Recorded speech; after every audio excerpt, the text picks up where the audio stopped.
Well, good afternoon, everybody, and I appreciate you tuning in. We're living in some really strange and challenging times, and I'm so proud to be the mayor of this city and this community that has come together so well in dealing with the crisis at hand. And I certainly want to express my gratitude to all our city employees at all levels that are working so hard with this. But we also have had incredible partnerships. Governor Baker and his team have been incredible. Congressman Lynch and our partners at the federal level, he's been a true champion. Today we want to talk about another program to combat the economic challenges that this has created. And Congress has done some great stuff, and I know the Congressman will speak to some of that, and we're grateful for his efforts to date on this. And one of the things we talked about a few weeks ago, I remember Congressman called me and said, what can we do? How can we be helpful? You come out, we met with the hospital groups and the medical folks, and we talked to you about CDBG. That was a mechanism already in place. If we could feed that a little bit and perhaps lift the caps on that, you listened, you got it done. So the CDBG program that we have in place, which is overseen by our planning department, does a great job. We are dedicating X amount of dollars. We're starting with $1 million. I could see that going upwards to $2 or $3 million for the program we're talking about today. A lot of the smaller businesses that we have in the city, and we have a lot of them. We have a great economy here. I think we're one of the good engines in Massachusetts, but we have everything from the great corporate level right down to the little mom and pop shops and cleaners or barber shops. And those folks are really, really struggling during this. And we did some great work with the rental assistance program, and I'm grateful for the Chamber for partnering with us on that through the Affordable Housing Trust to help the workers. Well, a mom and pop store with a few employees that just live on their income, they're hurting right now. So this grant program that we're establishing will provide small grants up to $10,000 per to assist them to hopefully to keep them moving so they'll be able to reopen. Obviously, the fear is that this continues to spiral down and the economy then goes into a deep recession, which would be problematic for all of us. So it's incumbent upon all of us to do everything we can to help certainly our brothers and sisters in need. Qualification preferences, for example, will be under 20 employees, has to be the owner's primary source of income, and it has to be a gross income of under $1 million. The applications are going to be done entirely online. Again, the planning department will be handling that. You'll be able to go to a city website, www.quincyma.gov, and make the connection there. They'll also be available by phone to answer questions. The very important part I want to emphasize, because I know I've seen lines and backups and people trying to get help in different ways. This is not first come, first serve. This is applications will be processed and people will be dealt with and handled. So don't feel like you're in any panic mode. You have to be in a line. We're going to keep it open till May 15th, the deadline. And if we have to extend it, we will. We'll see what kind of activity we get back. So again, first come, first serve is not the case here. Everyone will be dealt with as they apply. And again, as I mentioned, this is part of the Community Development Block Grant Program, and this additional money comes through the CARES Act. And, we meet every day. Chief of Staff Chris Walker has been phenomenal as a point person for me. Monday through Sunday, we're meeting every day. We're on calls constantly with other mayors, with the governor, with Lieutenant Governor, with Congressman Lynch. Everybody rowing in the same direction, working hard to do the right thing.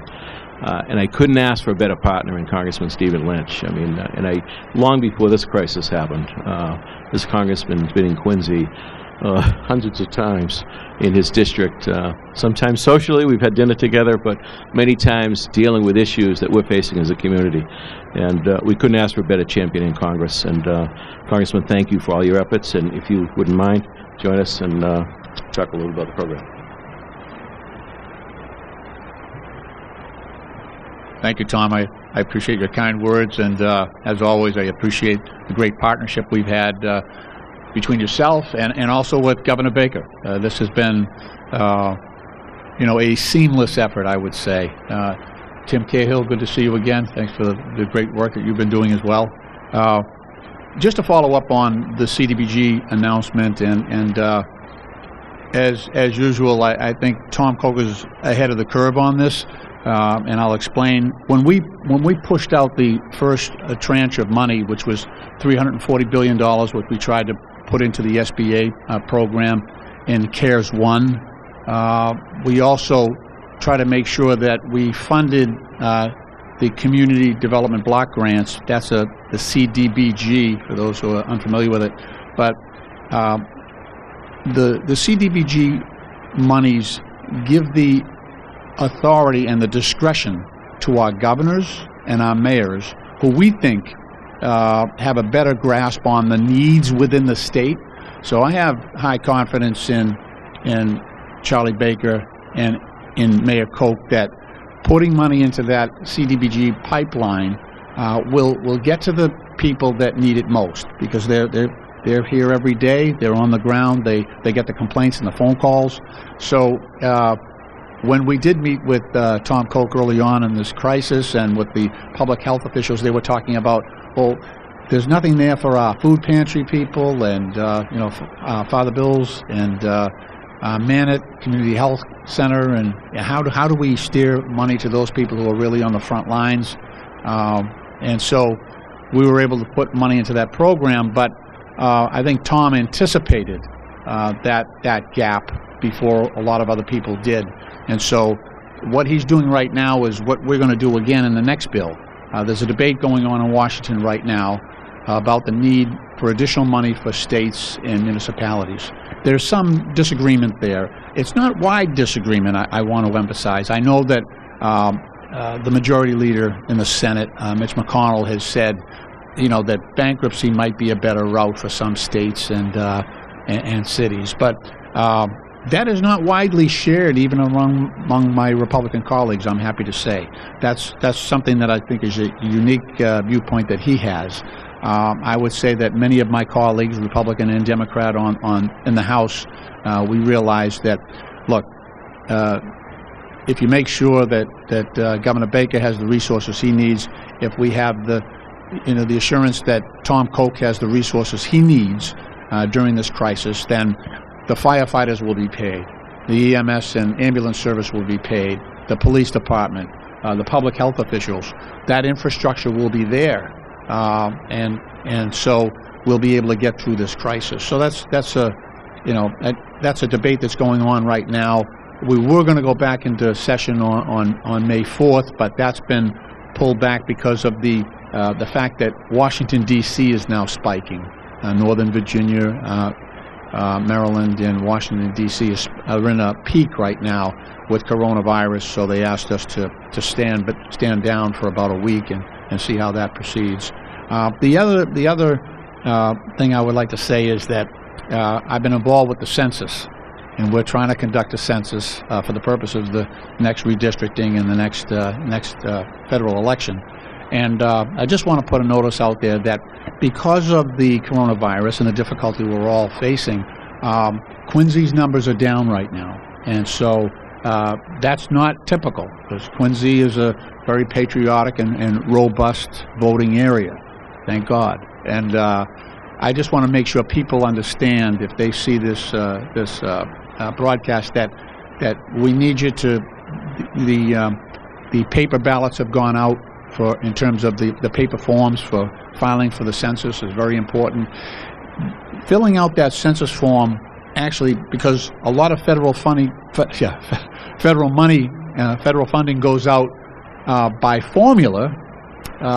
By filling out that census form, it will give greater resources to Mayor Koch and the state legislature and Governor Baker when that federal money is divided. So by filling out the census, you're strengthening our ability. I know you've all seen the ads by Secretary of State Galvin. He's absolutely correct, and he's been at the forefront of this nationally to make sure we try to conduct the census in a way that's appropriate and gives us the best chance of success overall. But I do want to thank Mayor Koch. We're continuing to try to roll out some additional funding proposals for state and local government, and I know that when the resources are offered to Tom Koch, I have a confidence that they're being spent efficiently and in the best interest of the people of Quincy, and happy to have him as a partner. I think that please be safe. Please make sure that you abide by the governor's protocols for social distancing, and We've had a good opportunity to work with Mannett Community Health Center, and so Cynthia Sierra, the CEO down there, we were able to send a couple of thousand masks, N95 masks, some face shields. We also sent, thousands of masks and face shields down to South Shore Hospital and to Milton, Beth Israel Deaconess Milton, and we're trying to make sure that we have the PPE for our first responders as well. But I want to thank all of the people who are on the front lines, our police and fire, ambulance service, EMS, and state workers, our nurses and docs that are out there doing a wonderful job. I'm very proud of the way Quincy, the city of Quincy, and its leadership, both at the city level and also our state legislature and city councils as well, the way they've responded to this challenge. It's really been one team, one fight, and it's very encouraging and heartwarming to see that happen. So thank you, and thank you, Mr. Mayor.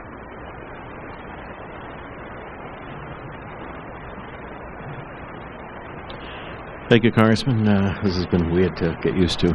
My wife says I look better with it on, so thank you for your kind words and thank you for your presence and continue to work, because I know, as you alluded to, there's still much work to be done down in D.C., but thanks for all you do. Next up is our planning director. That planning department also oversees our CDBG program, and we have an incredible team. Anytime we have issues relating to not only planning and zoning, but really federal programs that are coming through the city, I know that HUD has a great respect for our department as well, because we do it right, we follow the law, we're efficient, and we get the money in the street where it's needed. And heading up that effort in this program, our fine planning director, Mr. Jim Passes.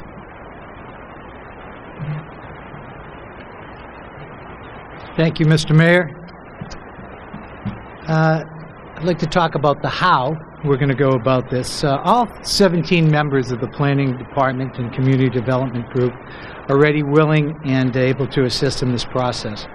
This will include assistance in filling out the application if needed, answering questions business owners may have, following up with applicants to collect additional information if required, processing the applications, awarding the funds, and monitoring.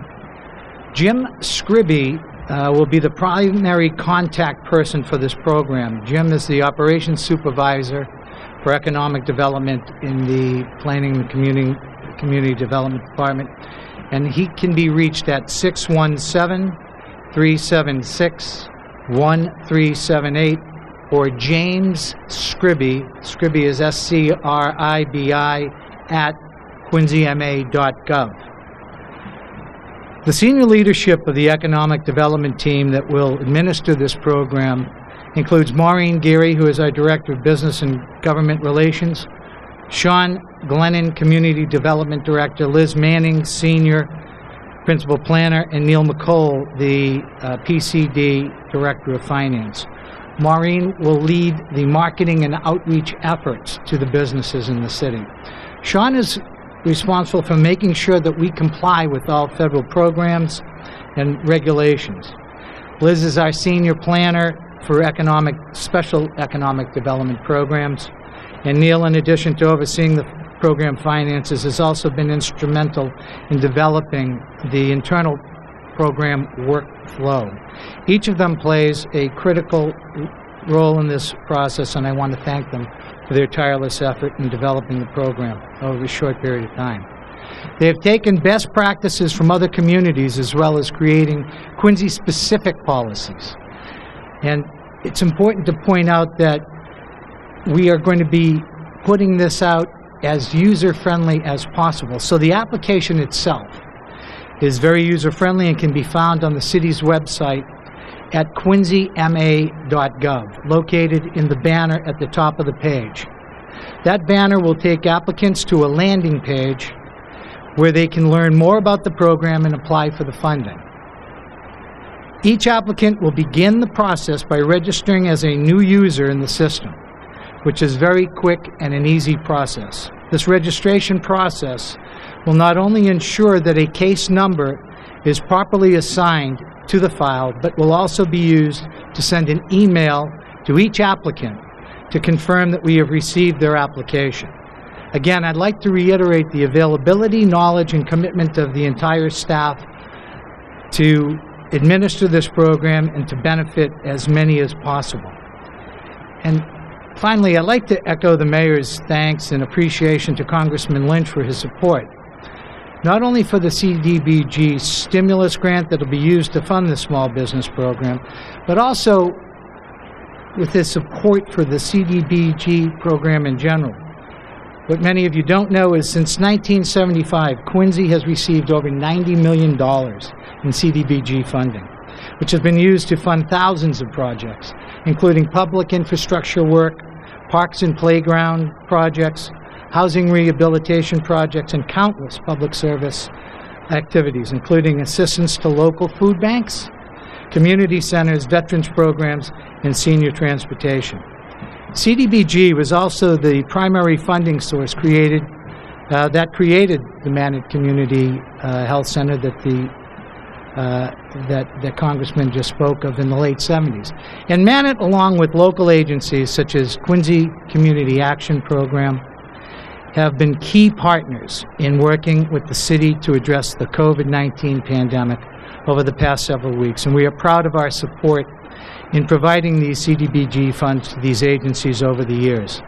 In closing, thank you, Congressman Lynch, for championing the CDBG program in Congress, and thank you, Mayor Koch, for your support of this local business community by allocating, as he pointed out, at least $1 million in CDBG funds for this vital new program. I'd like to turn it back over to the Mayor so he can introduce the next speaker. Thank you. Thank you, Jim. Next up is our president of Quincy Chamber of Commerce. And when this started to break several weeks ago, we talked about a rental assistance program for those people that are working in the hospitality industry. And you think about the people that live really paycheck to paycheck, the dishwashers, the waiters and waitresses, and hairdressers and barbers and so forth. You know, they're the ones that we knew needed some help. So the Affordable Housing Trust voted to support our request of $1 million to help with rental assistance. And really the implementation of that, we partnered with the Quincy Chamber to process the application, distribute that money. And so, Tim, I'm so, thank you, Jim, Tim and Jim. Tim, I'm so grateful for the partnership we have, not just at this time, but I think we've grown the business climate in the city with your leadership. We are now out there known as a friendly place to do business. And I think what we're doing now is another message to our business community that we really care. We appreciate their investment in our community, them hiring people in our community, and so it's a great partnership. So, Tim, I know you're going to be helpful in this endeavor as well, so if you'd come up and say a few words. Thank you. Thank you, Mayor, for those kind words. I appreciate very much being included in this. Thank you, Congressman, for your continued support of Quincy. Started in a crisis back in 9/11, and you've never wavered, which I think is pretty special. This is another crisis that we're working through, and I'm extremely confident we'll get through it. I want to thank Jim Fatsis and the entire planning department for partnering with us on the rental assistance program, for helping us with that, for the city's trust in us, for giving us sort of the control of that and the money to do good. And I will say it's been nothing but successful, and the Mayor does not overstate the fact that these people that we're helping out, that this fund is helping out, are living on the very edge. They are so thankful for the help that the city has given them just to get them to April, and now we're in the process of getting them to May. And our fervent hope is that we'll be back to work sometime in June, or at least partially, if not fully, so that they can get back to work. Because I've heard it over and over again, the folks that we're helping do not really want help, they just want to be able to work, but they're so appreciative of the help that they're getting. And this program is coming at the right place at the right time, because we've been helping the employees, and now we're going to be helping the small business people. So the Small Business Grant Fund is a phenomenal idea by the Mayor, by the Congressman, by the Planning Department, and I believe from what I've seen so far, they've structured it perfectly, trying to help the smallest of the small businesses, the folks that are really going to struggle to reopen but are committed to reopening. And we'll help in any way, but this hits the right spot. There's no question about it. And I think that's what we've learned over the past month as we've rolled out program after program, is that the money is important and the announcement's important, but what's key is getting the money where it's needed. And to help folks pay rent, I've been getting calls from business owners saying, we need help too. And the mayor heard that call, and they've been working on it along with the planning department for the last 2 weeks and rolled it out very, very quickly. We know how anxious people are, and anxiety is probably one of the worst impacts that this shutdown has caused. People just don't know where to go and don't know how to get through the next week or the next month, and this program will help them tremendously. It will help them with May. It may help them with June. They can rest assured when their rent is paid that their building is still going to be there when they reopen, and maybe get some supplies and get started. So it would not have happened but for the partnership that we've all developed, and it's remarkable. And again, this goes to the folks that I work with directly. The mayor's in touch with them all the time, but the business community has been there from the beginning. Those that can help have helped. Those that can work have worked. And those who are trying to support us have been able to those that can have been supporting us at the Chamber as well, so that we can continue to do the work. Our program, our rental assistance program, wouldn't be where it is today if not for all of the building that has gone on in the city over the last decade. And I bring that up because there's a lot of controversy that goes with that building. But without the developers putting in money into the Affordable Housing Trust Fund, we wouldn't be helping people on the ground for these last 2 months. And the same thing goes with this program. If not for the help of the congressmen, of the federal government, there wouldn't be money to give to put the CDBG team in place to help these small businesses. I know they appreciate it. I know they will continue to appreciate it. And all they want to do is go back to work. They're looking forward to paying their taxes when they have it, because they know that we know that that this is the only way they're going to be able to do that. This is the only way they're going to be able to do that. But we really do appreciate, I know the city has worked really closely with people to help them get through this, whether it's been pushing payments back a month. Landlords have been as helpful as they can to push rents back and to understand that this is a process. And I know the same thing will happen with the business owners rental as well. So I'm thankful for everything you've done, Mayor, Congressman, Jim, and really thankful that you've looked out for those people that I represent, which is the business community that now needs the help.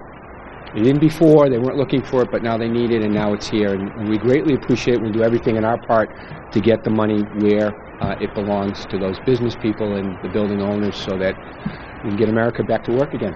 Thank you all very much, and thank you, Mayor and Congressman.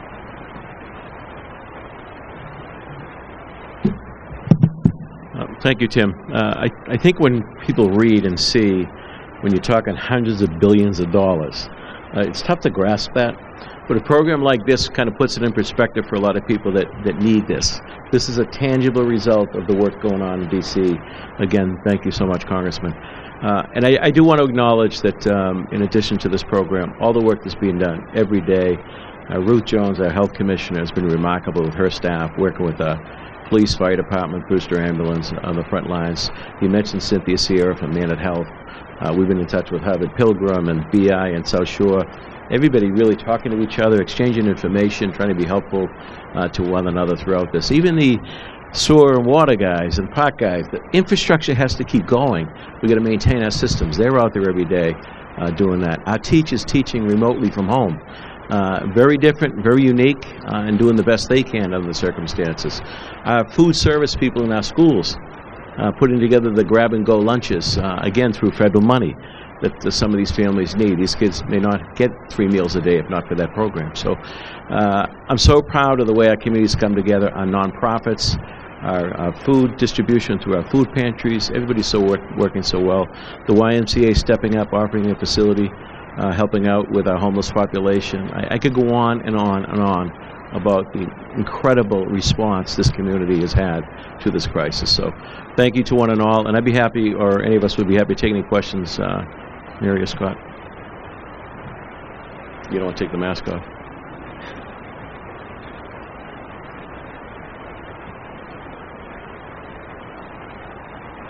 We actually just we just cut another check for the chamber. I think we've distributed almost 400,000, and that is on the chamber side. The community action side, it's probably about 80 to 90,000. So it's going pretty well. I think we've more than 300. I think have been helped with the rent. Tim, is that correct?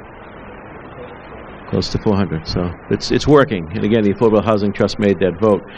This number today we're talking about is $1 million from CDBG, but we're also putting $1 million in from the CARES Act, the other part of the stimulus that we received. So I don't want people to be nervous. They have to rush and get into this thing. We believe we'll have the resources to manage these, and we have hundreds of these small businesses in the city. So hopefully, by Tim and your help getting the word out to people, they'll be able to respond. It's open immediately, and we're keeping it open until May 15th, and then we may extend that. Can you pull it down, Mary? $1 million from the block grant, and we're putting another $1 million in from another stimulus package through the Congress. We're at $2 million at this point. Sure. The question was a total $1 million. The source of the $1 million is the community development block grant money. The other $1 million is coming from our other stimulus package that we received from Congress. At least the word of it from a few weeks ago. We're working now with the Treasury and the state on the guidance on that.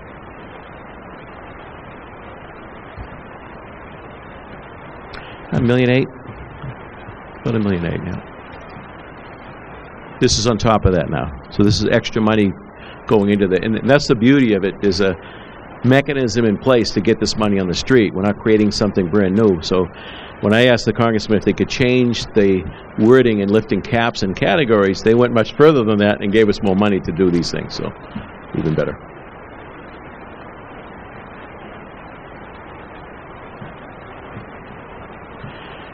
I don't know if we could answer that right now. I would argue that it's probably in the hundreds for sure. Think about the little cleaners, the barber shops, the hair salons, on and on, small restaurants and sub shops. And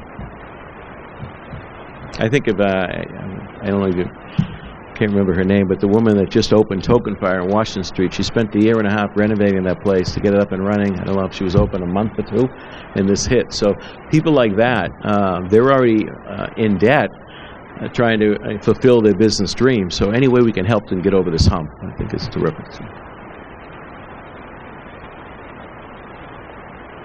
We're still analyzing that because it's ongoing. But it's in the millions of dollars. Anything else? Well, thank you, everybody. Thanks for tuning in. Thanks for attending, and let's go get the money out in the street, guys and ladies. Thanks. Be safe.